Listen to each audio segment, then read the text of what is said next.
그리스도의 몸된 교회인 우리에게 주신 전투, 우리의 싸움을 이기는 우리 모두가 되기를 예수님의 이름으로 축복합니다.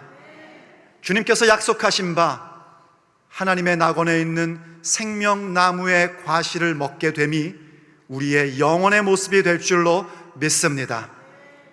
오늘 주님께서 말씀하십니다. 귀 있는 자는 성령이 교회들에게 하시는 말씀을 들을지어다. 귀 기울여 잘 보십시오. 귀 있는 자는 하고 각 개개인에게 말씀하고 계십니다. 근데 그게 무엇을 들어야 되는가? 성령님께서 교회들에게 하시는 말씀을 들으랍니다. 하나님께서 말씀해 주실 때 성령님을 통하여 교회 전체에게 말씀해 주시는데 그걸 누가 들어야 되는가? 우리 각 개개인이 들어야 됩니다. 그래서 말씀하신 겁니다. 귀 있는 자는 성령께서 교회들에게 하시는 말씀을 들을지어다. 이기는 자, 개인을 얘기합니다. 이기는 자에게는 하나님의 낙원에 있는 생명나무의 과실을 내가 주어 먹게 하리라. 주님께서 교회인 우리들에게 주신 약속의 말씀입니다. 이기는 자, 이기는 그 사람에게 하나님의 낙원에 있는 생명나무의 열매를 주어 먹게 하십니다. 그런데 좀 이상하지 않습니까, 여러분? 우리는 사실 이미 승리한 교회입니다. 왜냐하면 예수님의 승리가 우리의 승리이기 때문입니다. 그런데 오늘 또 주님께서 뭐라고 하시냐면 이기는 자랍니다. 이미 승리한 우리들인데 이기는 자에게 하나님 낙원에 있는 생명나무의 열매를 먹게 하신답니다. 또 도대체 우리에게 뭘 싸우고 뭘 이기라는 것일까요? 여러분 아시다시피요, 예수님은 승리하셨습니다. 그 십자가와 부활로 주님의 승리는 완전한 승리로 귀결된 것입니다. 예수님은 그 승리를 얻으신 후에요 하늘로 승천하셨습니다. 그리고 그 영원한 십자가 위에서 영원한 생명을 주시는 희생제물이 되어주시고 하늘로 승천하사 지금도 하나님 보좌 우편에 앉아 계십니다. 그리고 히브리서를 보니까는요, 그 보좌 우편에서 무엇을 하고 계시는가? 아버지의 때에, 아버지 하나님의 시간 계획 속에 그 원수들이 예수님의 발등상이 되기까지 기다리고 계신답니다. 그리고 나서 어떻게 할 것인가? 아버지의 시간 계획 속에 예수님은 다시 오십니다. 그때에 예수님의 승리는 극치로 우리에게 나타나는 것입니다. 기억하십시오. 그때 승리가 완성되는 게 아닙니다. 이미 십자가에서 완성하셨습니다. 그리고 예수님의 재림 때에 그 승리의 극치를 우리는 보게 되는 것입니다. 이와 같이 예수님의 승천과 그리고 예수님의 재림이 있습니다. 그리고 그 사이에서 하나님께서는 땅끝까지 이르러 하나님의 나라와 예수 그리스도의 복음을 증거하고 그리고 모든 족속으로 제자를 삼는 일을 교회인 우리들에게 맡기셨습니다. 왜 그렇게 하셨는가? 디모데전서 2장을 보니까요, 우리 하나님 아버지는 어떤 분이시냐면 모든 사람들이 구원을 받고 진리를 아는 데 이르기를 원하시는 참 좋으신 아버지시기 때문입니다. 그래서 예수님의 승천과 그 재림 사이에 우리에게 성령 하나님을 보내주시고 성령의 시대를 도래시키시며 교회의 시대를 허락하신 것입니다. 그리고 그 교회의 시대를 살고 있는 우리에게는 또다시 우리가 싸워야 할 전투, 우리의 싸움이 있는 겁니다. 다시 한번 말씀드립니다. 이 전쟁은 이미 이긴 전쟁입니다. 단지 우리가 치러야 할 싸움인 전투가 있을 뿐입니다. 여러분은 전쟁과 전투의 차이를 아실 겁니다. 전쟁이라는 것은요, 큰 싸움을 얘기하는 겁니다. 그리고 전투란 그 큰 싸움 가운데에 각 지역에서 일어나고 있는 싸움을 가리켜 전투라고 얘기합니다. 전투에서 한두 곳 패했다고 해서 전쟁이 지는 법은 없습니다. 물론 그 전투에서 패배하면 문제가 뭔가? 그 전투에 진 지역이 갖은 고통을 다 겪게끔 되어 있는 겁니다. 전쟁의 승리에도 내 지역의 전투가 지면 그 지역에 살고 있는 사람이 고통을 받고 어려움을 겪는 거예요. 영적인 전쟁도 그와 같은 원리입니다. 이미 우리의 전쟁은 예수님의 승리로 승리한 전쟁입니다. 우리가 지난주에 선포했듯이 예수님의 권세, 내 권세, 예수님의 능력, 내 능력, 예수님의 승리, 내 승리, 믿으시면 아멘 하십니다. 이미 이겨놓은 전쟁입니다. 그럼에도 불구하고 우리는 예수님의 승천과 재림의 그 사이 속에서 지역교회에게 주어진 전투가 있단 말입니다. 싸움이 있단 말입니다. 우리가 정말 예수님의 승리가 내 승리인 것을 맛보아 알고 누리고 살려면 오늘 지역교회에게 주어져 있는 싸움을 이기는 자가 되어야 합니다. 우리 주님은 바로 그렇게 그 주어진 전투에서 승리하는 교회에게 약속을 주십니다. 오늘은 특별히 뭐라고 약속하시는가? 하나님의 낙원에 있는 생명나무의 열매를 먹게 하신답니다. 오래전 두루도는 화염검, 불검으로 막아놓았던 생명나무의 길을 열어주시고 그 승리한 교회인 우리들, 그 승리한 이기는 인생을 살고 있는 우리 각각 개개인에게 바로 그 생명나무의 열매를 먹게 해 주십니다. 그러므로 과연 생명나무의 열매를 먹게 될 교회, 이기는 인생은 구체적으로 어떤 교회이며 어떤 인생의 모습이어야 할까요? 오늘 본문을 통하여 주시는 주님의 메시지입니다. 첫째, 생명나무의 열매를 먹을 교회는요, 주님께 인정받는 교회입니다. 우리 예수님께 인정받는 교회, 하나님께만 인정받기를 소망하는 교회, 그들이 바로 생명나무의 열매를 먹는 교회입니다. 어떤 수고를 하든지, 어떤 인내를 갖고 있든지, 어떤 견딤을 갖고 있든지 오직 하나님께 인정받기를 열망하는 것입니다. 본문으로 돌아가 보십시오. 오늘 본문 1절부터 설명해 보겠습니다. 에베소 교회의 사자에게 편지하라. 오른손에 있는 7뼈를 붙잡고 7 금촛대 사이를 거니시는 이가 이르시되. 먼저 1절부터 설명을 해드릴게요. 여기 7뼈이라는 것은 7 사자를 의미하는 것입니다. 이때 사자라는 것은 천사로도 번역될 수 있는 용어입니다. 그런데 여기 요한계시록 2장에서 나오는 사자는 천사, 하늘의 천사로 번역하는 것이 아니라 메신저로 번역이 돼야 됩니다. 교회의 메시지를 전하는 자입니다. 그리고 7 금초대는 뭘 말하는가? 바로 7개의 아시아에 있었던 지역교회를 얘기하는 것이죠. 그러니까 우리들에게 말하자면 바로 새생명교회, 또 무슨 교회 이런 각 지역교회를 말씀하시는 겁니다. 그래서 하나님의 사자, 메신저들은 어떤 존재인가? 예수님의 손에 붙잡혀져 있는 존재입니다. 그분의 손에 붙잡혀져서 그분이 전하라는 메시지만 전하는 자가 메신저인 것입니다. 오늘날로 말하자면 뭐랄까요? 주된 설교자라고 그럴까요? 담임 목사라고 그럴까요? 그런 존재입니다. 그래서 예수님께서 지금 에베소 교회의 사자에게 이르면서 말씀하시는 겁니다. 에베소 교회의 사자에게 편지하라 하고 말씀해 주신 거예요. 그럼 여러분, 그 사자, 메신저가 말씀을 듣겠죠. 그럼 뭐 해야 됩니까? 여러분, 제가 말씀 기도하고 말씀을 연구하고 하나님이 말씀을 주십니다. 그럼 그건 저 혼자 듣고 즐기라고 주신 말씀이 아닙니다. 교회에게 들으라 하고 주신 말씀입니다.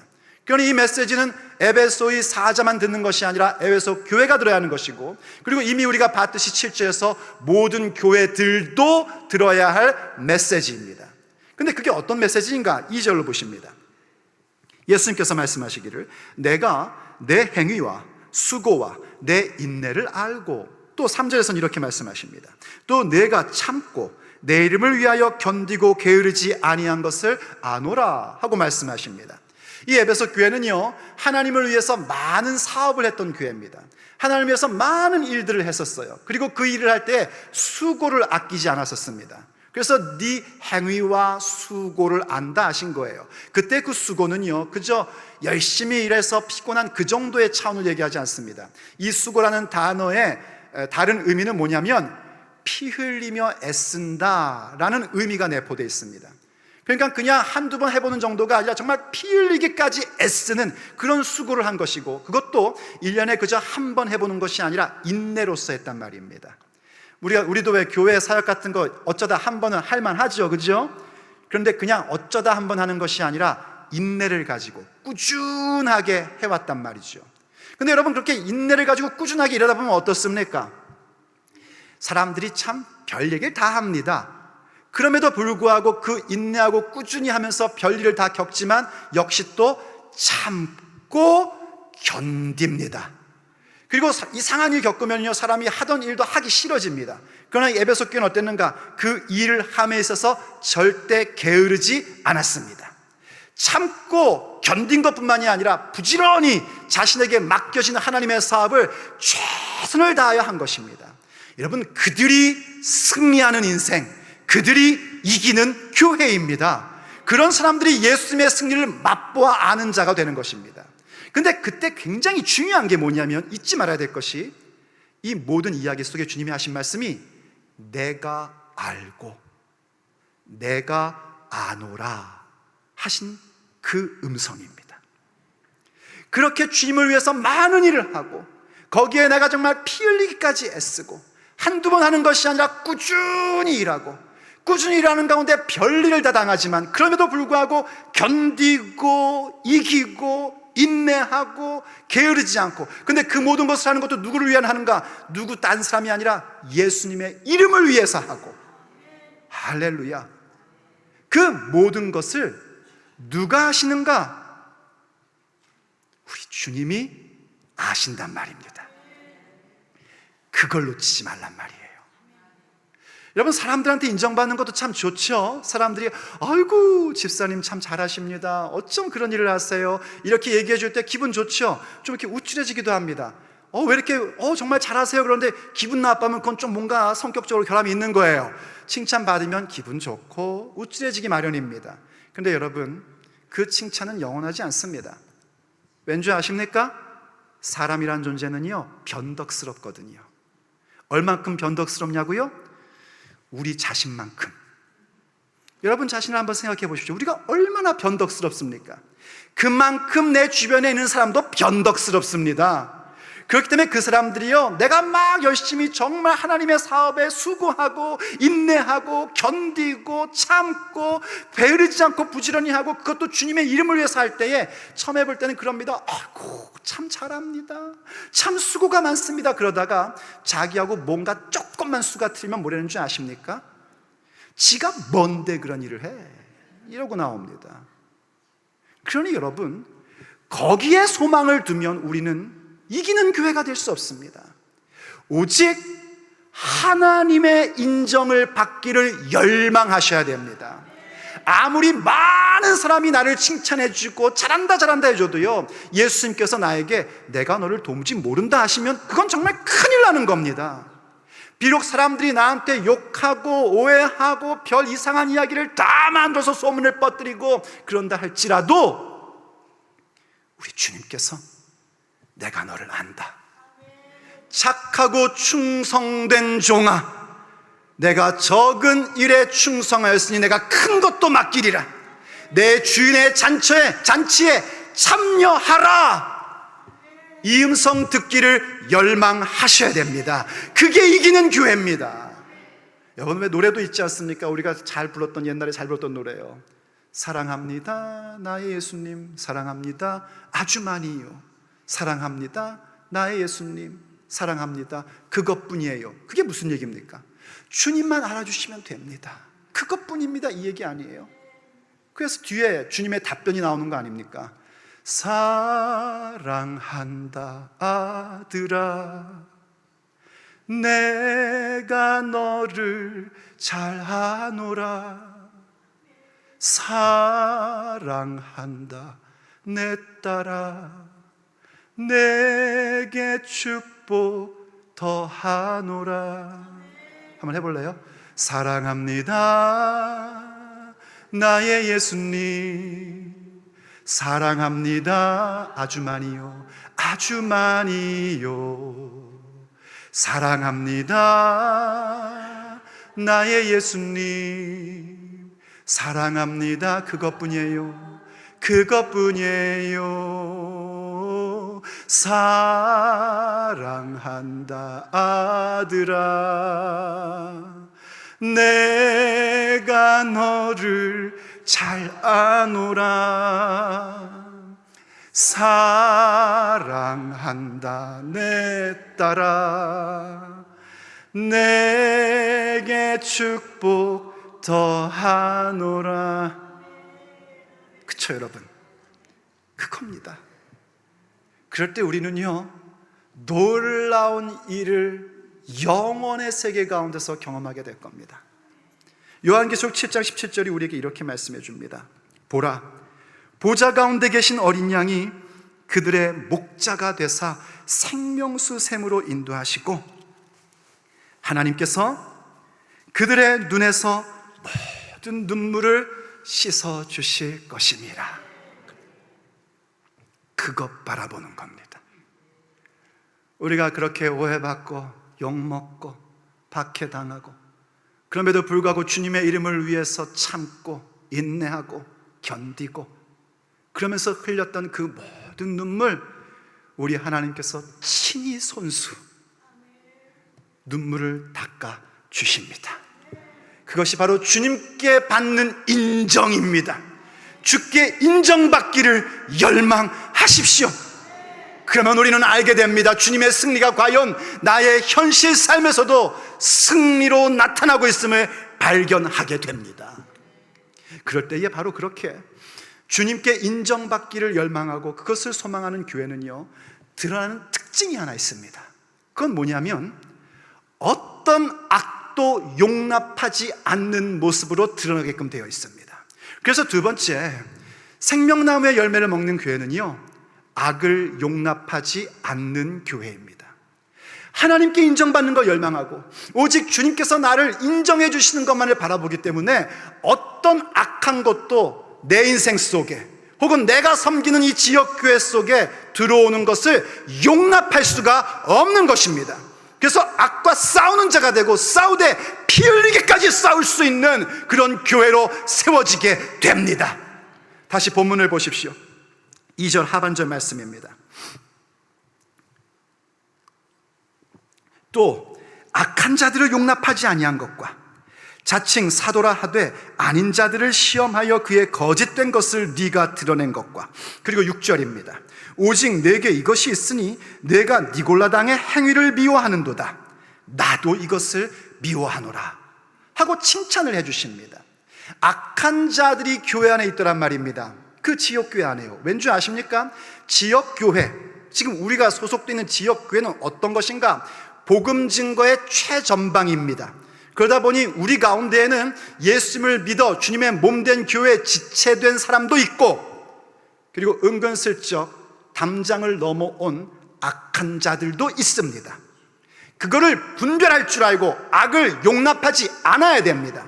심지어는 거짓 사도들도 있습니다. 사도라 하지만 사실은 사도가 아닌 자예요. 오늘날로 말하자면 목사인데 사실은 목사가 아닌 사람이 있습니다. 목사의 라인셋을 갖고 있을 뿐이지 하나님의 말씀을 증거하는 것이 아니라 자기를 드러내고 예배자로 서 있지 못하고 예배를 방해하고 말씀 못 듣게 하는 그런 사람들도 있습니다.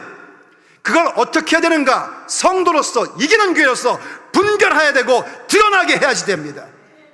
그리고 그것을 제거해 나갈 줄 알아야 됩니다. 어디 그뿐인 줄 아십니까? 그런 존재들이요, 당을 만듭니다. 그들이 지들끼리 하나가 돼버립니다. 그래서 니골라당이라는 걸 만들어버립니다. 이 니골라당의 행위는 어떤 건지 나중에 나오지만은요, 그들의 행위는 무엇과 같으면 발람의 행위와 같습니다. 이 발람이라는 선지자가 어떤 짓을 했냐면, 이스라엘 백성이 약속의 땅에 들어가기 직전에 모압 광야에 있을 때 이 발람 선지라는 사람이요, 이스라엘 백성으로 하여금 우상 숭배하게 만들고 우상의 제물을 먹게 만들고 행음하게 만들어버렸습니다. 그런 걸 가르치는 자들입니다, 사실은요. 그러니까 쉽게 얘기하면 이런 겁니다. 너 구원받았으니까 거짓말해도 괜찮아. 아이고 괜찮아, 구원받았는데 이미 뭘. 구원받았으니까 너는 나쁜 짓 해도 상관없어. 괜찮아. 야, 어떻게 말씀대로 사냐? 그건 교회에서 그냥 목사님이 얘기할 때만 아멘 하는 거고, 그냥 우리가 살 때는 그냥 세상 방식대로 적당히 타협하여 사는 거야. 요런 가르침을 주는 겁니다. 이걸 여러분 미워하셔야 됩니다. 왠지 아십니까? 하나님께서 미워하시기 때문입니다. 하나님께서 예배를 못 드리게 하고 말씀을 못 듣게 하고, 그리고 그렇게 적당하게 신앙생활하고 세상의 타협을 갖고 살고 하는 우상 숭배하는 것을 미워하십니다. 하나님은 사랑이십니다. 그런데 그분은 그 행위를 미워하십니다. 니골라당의 행위를 미워하셔요. 여러분, 누가 승리하는 교회인 줄 아십니까? 하나님이 좋아하는 걸 좋아하는 교회, 하나님이 미워하는 것을 미워하는 교회, 그런 교회가 승리하는 교회인 것입니다. 그게 이기는 교회고 이기는 인생인 겁니다. 그런데 이걸 하려면 우리에게 뭐가 필요하냐면 하나님의 말씀으로 튼튼해져야 됩니다. 왜냐하면 우리가 선악을 구별하는 것이 내 기분과 내 느낌과 내 기준이 아니어야 되거든요. 오직 그 모든 기준은 하나님께 있어야 되거든요. 그걸 알려면 말씀에 튼튼한 자가 되어야 됩니다. 말씀에 튼튼해야 선과 악을 구별할 수 있게 되고, 말씀에 튼튼해야 과연 지금 하나님이 보내신 목자, 하나님이 보내신 사자가 주의 말씀을 전하는 것인지 아니면 지 얘기하는 것인지 분별을 할 수 있거든요. 저는 늘 하나님 앞에 기도하는 게 그겁니다. 주님, 제게 말씀을 주셔서 이 새생명교회 강단이 오직 주님의 말씀만이 선포되게 하여 주옵소서. 이 강단을 깨끗게 하사 주님의 말씀만이 선포되게 하여 주옵소서. 여러분들이 말씀에 튼튼해져야 그걸 구별할 수가 있게 되는 것이고, 말씀의 능력을 입어야 하나님이 미워하시는 것을 함께 미워할 수 있는 것입니다. 말씀이 없어지면 하나님 미워하는 거 미워할 힘이 없어요. 그럴 용기가 생기질 않아요. 그래서 늘 거기서 그냥 네 이러면서 가는 겁니다. 말씀으로 튼튼해져야 됩니다. 그래서 이 에베소 교회를 개척했던 사도 바울이요, 이 에베소 교회는 사도 바울이 개척했고 나중에 사도 요한이 목회하던 곳이라고 합니다. 사도 바울이 이 에베소 교회를 개척한 후에 이제 그곳에서 폭동이 일어나 그곳을 떠나게 됩니다. 떠나다가 밀레도라는 곳에 이르러서 그 에베소 교회 장로들을 부릅니다. 그리고 장로들에게 그런 얘기를 해요. 이제 내가 떠나고 나면 교회 안에 사나운 이리가 와서 양떼들을 위협할 거다 하고 경고를 합니다. 그렇게 경고하면서 하는 얘기가 뭐냐면은, 그러니까 내가 지난 3년 동안, 사실 사도 바울은 순회 전도자였거든요. 그런데도 불구하고 에베소 교회에서 3년간이나 목회를 했습니다. 이 3년 동안 내가 가르쳤던 그 교훈, 그 말씀을 너희들은 명심해라, 이렇게 권고를 해줍니다. 그러면서 사도행전 20장 32절에 보면 이런 얘기를 합니다. 내가 지금 여러분을 주와 및 그 은혜의 말씀에 부탁하노니, 하나님께 이제 그 교회를 부탁하며 떠나는데 그건 구체적으로 뭔가 은혜의 말씀에 부탁하는 것입니다.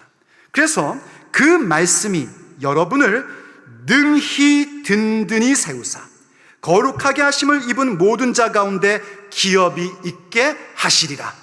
무엇이요? 하나님께서 하시는데 구체적으로 어떻게 하는가? 그 은혜의 말씀이 능히, 넉넉히, 저는 이런 표현을 참 좋아합니다. 넉넉히, 능히. 가끔 기도하실 때 보면 그렇게 기도하시는 분들 있어요. 부족함이 없게 하여 주옵소서. 그것도 참 겸손한 기도입니다. 그 시편 23편에 내게 부족함이 없으로다 그러지 않습니까? 그런데 여러분, 시편 23편을 앞만 알고 결론을 모르시면 안 됩니다. 결론은 뭐죠? 내 잔이 넘치나이다, 이겁니다. 그래서 기도할 때도 주여 넘치게 하여 주옵소서. 주님의 능력이 넉넉히 있게 하여 주옵소서. 겨우 이기는 게 아니라 넉넉히 능히 이기기를 원하나이다. 이렇게 기도를 해야 됩니다. 임영희 목사가 여러분의 새생명교회 담임 목사니까 저와 함께 그렇게 기도하시길 원합니다. 주여 넉넉히 하여 주옵소서. 내 잔이 넘치게 하여 주옵소서. 이겨도 넉넉히 이기고 넘치게 이기고 그래야죠. 그러니까 선교헌금도 막 넘치게 해주시잖아요. 이거 보세요. 능히 넉넉하게 든든히 세우사. 무엇이요? 하나님의 말씀이. 그래서 말씀 사모해야 됩니다. 말씀 들어야 됩니다. 어떻게 쓴지 말씀을 들으려고 해야 됩니다. 그럼 그 말씀이 능력이 됩니다. 말씀이 능력이 되니 악한 자를 용납하지 않고, 말씀이 능력이 되니 거짓 사도들이 드러나게끔 만들고, 말씀이 능력이 되니 악에 대하여 미워할 수 있는 대범함이 생기는 것입니다. 그런데 그때도 우리는 정신을 차리고 깨어 있어야 됩니다. 왜냐하면 이 에베소 교회가 참 잘했습니다. 정말 하나님이 주신 그 넉넉히 주신 말씀의 능력을 가지고 교회를 지켰고 거짓 사도들을 쫓아냈고 미워해야 될 것을 미워하는 그런 모습으로 갔었습니다. 그런데 어디서 뭐가 삐끗했는지 이 사람들이 그걸 놓쳐버린 겁니다.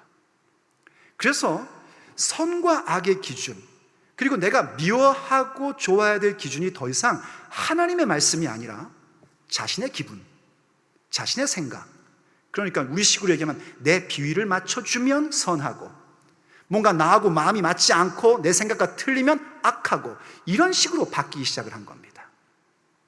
교회에서도 보면 그런 경우를 참 많이 봅니다.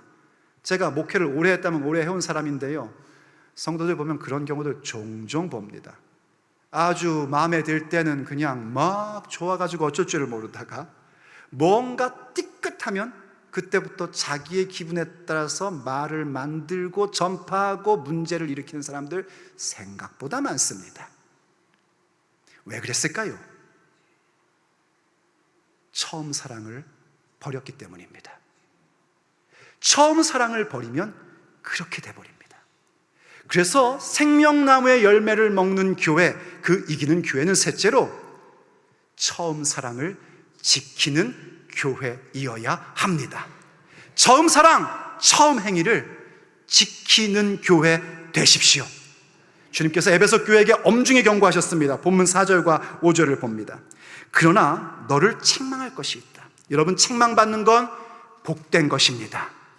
책망이 없다는 건 버림받았다는 겁니다. 말씀을 통해서건 어떤 것을 통해서건 내가 지금 책망받구나 이걸 느끼고 있으면 여러분들은 하나님 자녀입니다. 너를 책망할 것이 있나니 너의 처음 사랑을 버렸느니라. 그러므로 어디서 떨어졌는지를 생각하고 회개하여 처음 행위를 가지라. 만일 그리하지 아니하고 회개하지 아니하면 내가 네게 가서 내 촛대를 그 자리에서 옮기리라 하고 엄중하게 말씀하십니다. 뭐래요? 처음 사랑을 버렸답니다. 잘 들으십시오. 처음 사랑을 잃어버린 게 아닙니다. 막 뭐 열심히 일하고 정신없다 보니까 키를 어디에 뒀는지 모르겠네, 이렇게 잃어버린 게 아니라 버렸답니다. 처음 사랑을 버렸대요. 잃어버린 것과 버린 건 다른 겁니다. 그런데 에베소 교회는 어땠는가? 처음 사랑을 아예 버려버렸답니다. 저는요, 에베소 교회가 처음부터 이 처음 사랑을 쓰레기통에 버렸을 거라고 생각하지 않습니다. 어디선가 떨어진 데가 있었을 겁니다. 그게 뭔지는 모르겠지만 그 떨어지는 순간이 있었을 거예요. 근데 여러분 아십니까? 우리가 예수님을 믿는 자가 되었다는 건 성령님이 함께 하시는 겁니다. 함께 하시던, 내주하시던 성령님이 함께 하시면서 그때부터 성령님은 우리의 인생에 간섭하십니다. 그건 성령님의 사역입니다. 그래서 내가 어디선가 막 열심히 일하다가 그만 그 처음에 가졌던 사랑의 모습을 탁 떨어뜨렸을 때 성령님은 반드시 말씀하십니다. 양심을 찌르시든지 아니면 뭔가 문제를 일으켜 주시든지 우리로 하여금 깨달아 알게끔 만드십니다. 그게 성령님의 사역입니다. 그럼 여러분 어떻게 해야 됩니까? 바로 그때에 빨리 회개하셔야 됩니다. 주일까지 기다리시면 안 됩니다. 여러분, 눈에 티가 들어가면 언제 뺍니까? 주일까지 기다리십니까? 이거 주일날 가서 뺄 거야.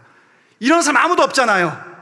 즉시 빼지 않습니까? 빼기 전에 아무것도 못 하잖아요. 그런 것처럼 성령님께서 간섭하시고 너 지금 뭐냐 하실 때 즉시 회개하셔야 됩니다. 너 어찌 하나님을 찬양하는 입에서 남을 욕하는 말이 나오냐? 즉시 회개하셔야 됩니다.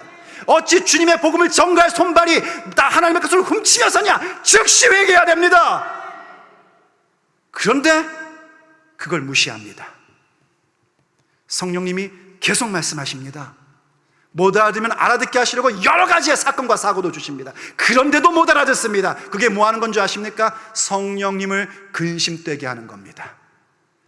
말이 좋아서 근심되게 하는 거지요. 사실 그 원어의 의미를 살피면은요, 영어가 잘 번역했습니다. grieve, 비통해 하시는 겁니다. 성령님의 간섭을 받지 않으면 성령님이 비통해 하세요. 그게 뭔지 아십니까? 그게 바로 처음 사랑을 버려버리는 행위인 겁니다. 그래서 주님께서요, 아직은 구원의 때고 아직은 은혜 받을 만한 때이기에 에베소 교회에게 말씀하신 겁니다.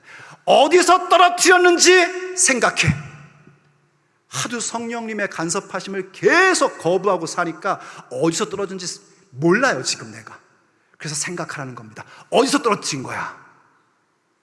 내 마음의 쓴뿌리가 작용하여 떨어뜨린 것인지, 내 마음의 욕심 때문에 떨어뜨린 것인지, 아니면 마귀 사탄이 내 마음의 섭섭함과 삐짐이라는 걸 줘가지고 거기서 떨어뜨린 건지 생각하라고 말씀하시는 겁니다.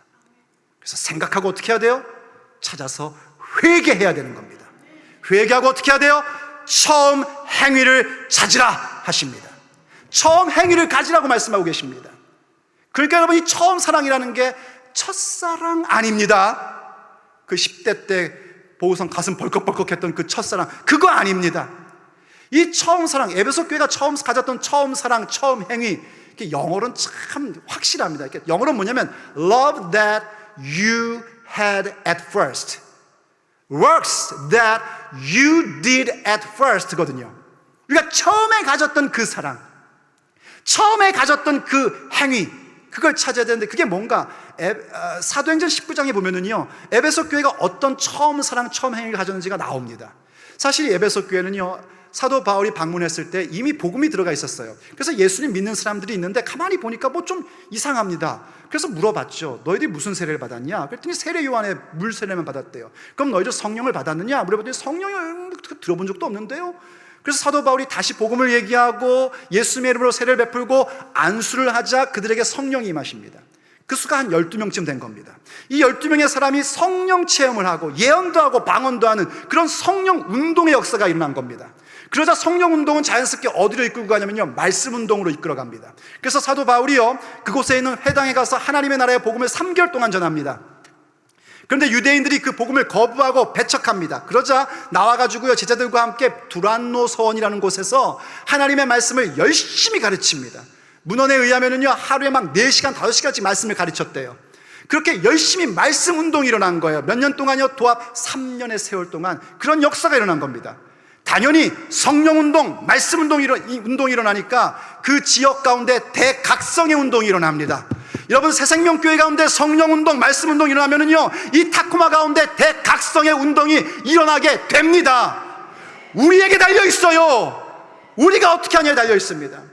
얼마나 놀라운 대각성의 운동이 일어났는지요, 막 도시가 뒤집어진 겁니다. 사람들이 예수님의 이름을 높이고요, 마술사들이, 이때 마술사라는 건 요즘에 매직쇼 하는 사람들이 아니라 연금술사라고 생각하시면 됩니다. 그들이 자기들이 믿고 자기들이 따르던 책들을 다 가지고 와가지고 불태워버립니다. 얼마나 그 양이 많았는지 은이 5만 개나 됐대요. 그걸 요즘의 수치로 바꾼 사람이 있는데 그거 얼마냐면요, $5.5 million. 한국말로 물어보지 마세요. 뭔지 모르겠어요. $5.5 million에 해당하는 그만큼의 책들만 얼마나 많은 책들을 태운 건지 상상할 수가 없습니다. 그런 대부흥의 역사가 에베소 가운데 일어난 겁니다. 그래서 그 부흥의 역사를 사도행전 19장에 쫙 기록을 해주면서 그 부흥의 역사의 결론으로 이렇게 우리에게 설명을 해줍니다. 사도행전 19장 20절 말씀입니다. 이와 같이 주의 말씀이 힘이 있어 흥왕하여 세력을 얻으니라. 할렐루야. 하나님의 말씀이 힘이 있어 흥왕했답니다. 그 지역 가운데 흥왕하고 세력을 얻었대요. 이 사건이 오늘 우리에게 있어야 됩니다. 하나님의 말씀이 내 인생 가운데 세력을 얻으셔야 됩니다. 내 쓴뿌리와 나의 욕심과 나의 마음이 세력을 얻는 것이 아니라 하나님의 말씀이 내 심령 가운데 세력을 얻게 하십시오. 그것이 처음 사랑입니다. 그것이 처음 행입니다. 여러분도 그랬지 않았습니까? 처음 하나님의 말씀의 은혜를 받을 때에, 처음 성령의 충만함을 체험할 때에 얼마나 하나님의 말씀을 사모했습니까? 그 말씀을 듣기 위하여 정말 없는 시간을 쪼개서까지 성전에 나와 말씀을 듣고 기도하고 성령 충만함 받고 그것 위해서 애썼던 적이 있었지 않습니까? 그런데 뭐 때문인지는 모르겠지만 그 처음 사랑을 어디선가 떨어뜨려버리고 성령님이 지속적으로 간섭하시며 말씀하시는데도 그것을 계속해서 무시하고 그러다가 촛대가 옮겨져 버리는, 여러분이 촛대가 옮겨진다는 건 얼마나 무서운 얘기인 줄 아십니까? 한국 성경은요, 촛대를 옮기리라 굉장히 부드럽게 얘기했지만 사실 그 얘기 뭐냐면 제거해버린다는 얘기예요. 촛대는요, 교회의 정체성입니다. 하나의 교회요, 거룩한 교회요, 문턱이 없는 교회요, 승리하는 교회라는 정체성입니다. 근데 그걸 주님이 제거해버리시면은 교회 간판 달고 있어도 더 이상 교회 아닙니다. 내가 교회 다니기 있어도 더 이상 주님의 몸된 지체가 아니란 말입니다. 그러니 주께서 촛대를 옮기시기 전, 제거하시기 전 우린 마땅히 떨어진 곳을 찾고 회개하고 처음의 행위, 성령운동, 말씀운동의 자리로 돌아와야 합니다. 말씀이 내 인생 가운데 세력을 얻게 하셔야 됩니다. 성령님의 간섭을 철저하게 받으십시오. 여러분, 주 앞에 기도하셔야 됩니다. 성령님, 나를 철저하게 간섭하여 주시옵소서. 주님의 말씀으로 완전히 장악당하기를 원하나이다. 그것이 주의 말씀이 세력을 얻고 흥황하는 모습입니다. 그 말씀이 힘을 얻는 모습입니다. 그럼 주께서 우리를 회복하십니다. 그리고 처음 사랑을 지키는 교회로 우리를 세워주십니다.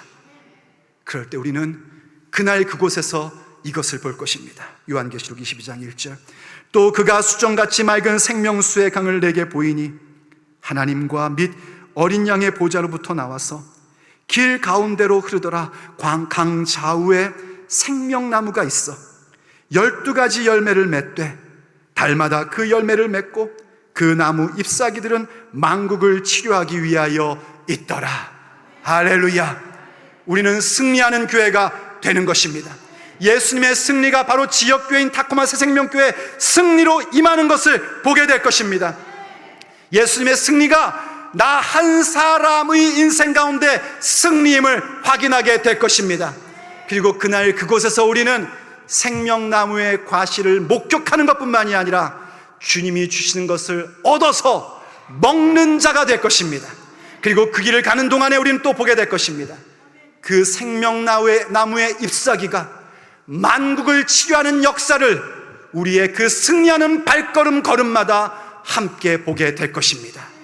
주님 다시 오시는 그날까지 우린 그렇게 생명나무의 열매를 먹는 교회로서 한 걸음 한 걸음 나아가게 될 것입니다. 그러므로 오늘도 주님 앞에 찬미하며 잠시 기도하며 나가기를 원합니다. 주님, 다시 오시는 그날까지 예수님의 승리가 내 삶의 승리로 귀결되기를 원합니다. 도와주십시오. 도와주십시오. 여러분, 오늘 성령님이 하시는 음성을 귀 기울여 들으십시오. 그분의 간섭하심을 들으십시오. 어디서 떨어뜨렸는지 찾아내라. 생각해라. 이미 혹시 버린 자가 되지 않았습니까? 그럼에도 불구하고 아직은 은혜 받을 만한 때요 구원의 날이기에 주께서 오늘 말씀을 통하여 말씀하고 명령하고 계신 것입니다. 어디서 떨어졌는지를 생각해라. 회개하라. 처음 행위를 가지라. 그렇게 나아오십시오. 그렇게 결단하십시오. 오직 주님께만 인정받기를 원한다고 주 앞에 고백하십시오.